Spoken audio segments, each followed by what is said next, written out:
One of the advantages to having a vision for your life is that when you know where you're trying to go, you start recognizing that some places and some seasons are part of the journey without necessarily being the destination. For an example, our jobs on the way to our destinations have purpose in our lives. We learn, we grow, we make connections. There are people there we come to care about. And it's precisely because of these reasons that we tend to stay longer than is necessary. We tend to stay longer than is required to move toward the vision we have for our lives. Now, there was a job I knew I needed to leave, and I could feel it. Tasks and procedures that had once been manageable started requiring more and more of me. Like I just could not get started.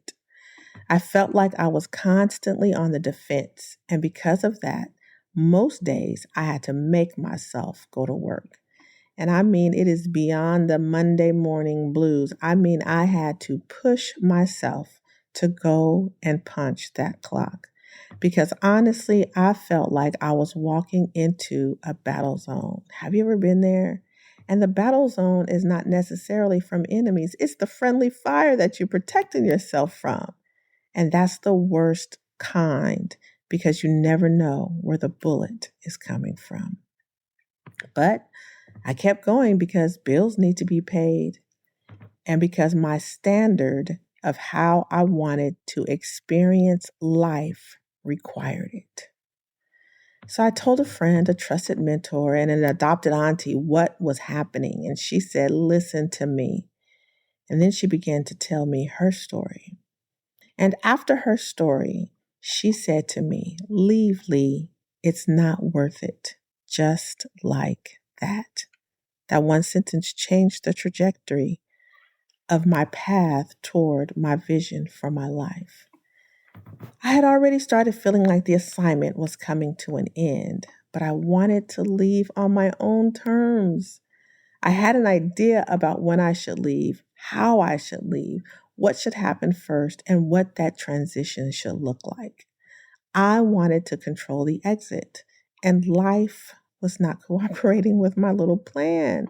And honestly, I should have expected it because I think that nothing had gone the way I planned for the better part of a decade. But in this work situationship and relationship, things just kept getting more difficult.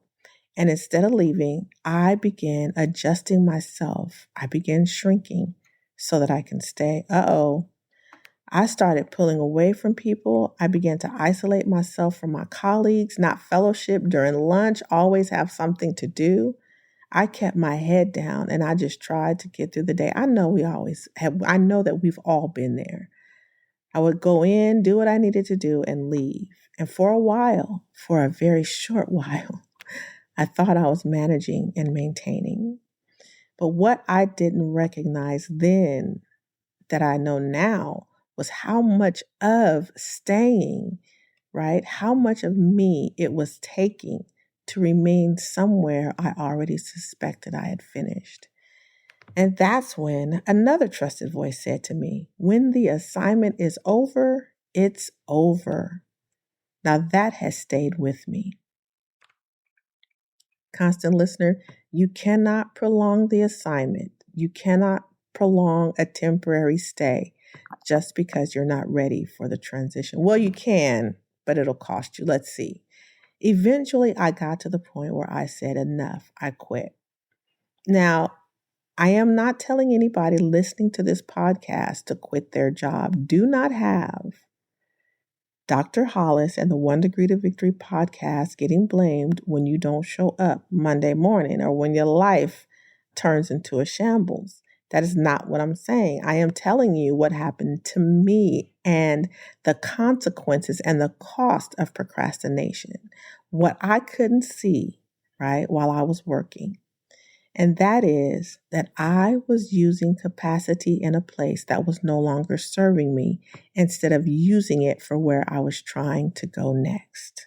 Listen, the energy that it took to make myself get up in the morning knowing that I would have to go to this job, the energy that it took to constantly defend myself, the energy it took to just purposefully and intentionally withdraw, to manage my emotions, to try to keep making the situation work.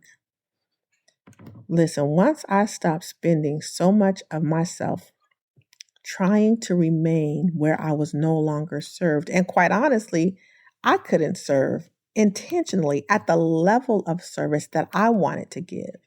There was a freedom. There was emotional, relational, mental, and even financial, if you can believe that. Absolutely all of those. Because I was free to pursue again and to consider and plan my next step and move in whichever direction was required of me.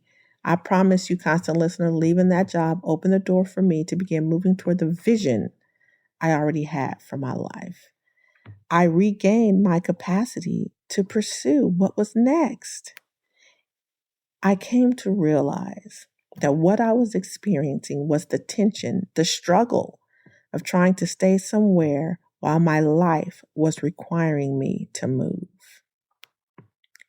In its simplest form, procrastination is just a delayed decision. Rather than procrastinating in a task I needed to start, I was procrastinating on a decision, on a job I knew I needed to end. You know, we often hear about the mama bird that kicks the baby bird out of the nest to teach the fledgling to fly, and we liken it to tough love. But we are adults, constant listener, and life is our teacher, and she has the toughest love of all. We are not immune to complacency. We love comfort and coziness because it elicits feelings of safety.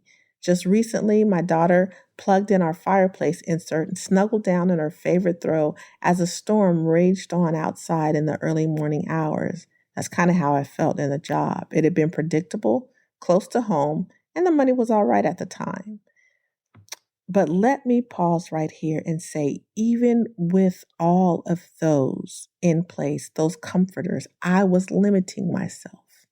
I knew how much at the time I wanted to make to return to or surpass the standard of living I'd become accustomed to before hell, the term I used to describe the season of homelessness we went through. But I was willing to settle because I'd become comfortable. That's the overall cost of WASPs, worry, anxiety, stress, procrastination, and stagnation. It is the settling, the scaling back of your vision and your future self to accommodate where you are now. Oh, please don't do that, sister girl. Don't compromise, don't settle, and don't scale back. The longer I delayed that movement, the more capacity I spent trying to remain. I wonder if we've ever done that. Maybe not with a job, but maybe you've delayed growing into a future version of yourself because it means outgrowing what's around you. Maybe you decided not to take that class, pursue that job.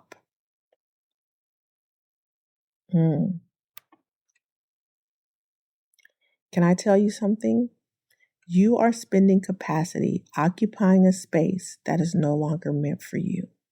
You need to move so that the next person can learn, grow, and cultivate relationships. Move from whatever space you're in.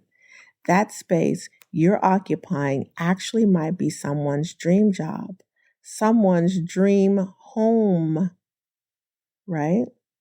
You were just the interim, holding it until your successor was ready to take the reins. So when the assignment is over, constant listener, it's over. You know, I had everything I needed to let that job go. What I didn't have was control over the timing.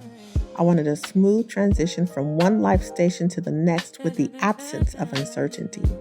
But that's not how life happens, and no matter how many times we experience change, we always hope for and expect stability. I was settled in, constant listener. I was trying to make the nest accommodate a version of me that had already outgrown it. So eventually, life made staying more uncomfortable than moving. That's that mama bird. The push is not meant to destroy you. It is, quite frankly, the only thing strong enough to interrupt your procrastination. Because if the decision remains in our hands, we may continue postponing what our future requires. I'm Dr. Hollis. Thank you for sharing your space with me on 1 Degree to Victory. And until next time, I love you.